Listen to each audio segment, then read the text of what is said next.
it's Pastor Dan from Dexter Gospel Church with another Proverbs Practical. Thanks for watching. Our verse today tells us that we should have the mindset of a protector, not a predator, when it comes to other humans.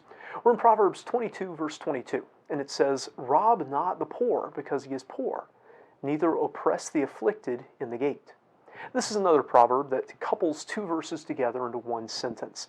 This time, though, the first verse is pretty straightforward on its own, so we'll look at it by itself today, and in our next video, look at the next verse, which gives one of the reasons for it.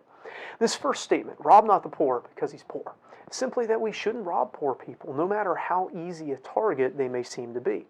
Often the poor are seen as easy prey. They don't appear to have the strength or resources to defend themselves. They're not likely to have a good security system or live in a gated community. They probably don't have the training, knowledge, and skills to protect themselves or their possessions, and they may be desperate enough to escape poverty that they would fall for many schemes. It is incredible to me how many scams, from the lottery to tax refund schemes, are run on people who are already poor. You might think that thieves would target the rich, and thieves might love to do that if they could do it safely, but the poor are safer, weaker prey. Besides, stealing $10 safely from 10 people gives you just as much money and less risk than stealing $100 from one person who is powerful. Of course, this predatory mindset where we look to see how much we can take from others and how much risk we're going to accept as we do that, that predatory mindset is the farthest thing from the mind of God. He has no need of spoil, and those who follow him aren't supposed to see themselves as needy or their neighbors as prey. If anything, we should be especially protective of the poor, precisely because they are poor and can least afford to lose anything. But the counsel of this verse doesn't stop at forbidding stealing. It extends to making things harder on people, oppressing the afflicted. There are some people who have it hard.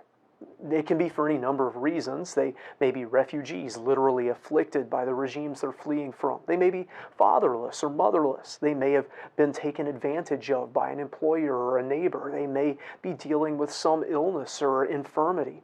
And we're commanded not to oppress those that are afflicted. The idea of the oppression there is breaking or crushing.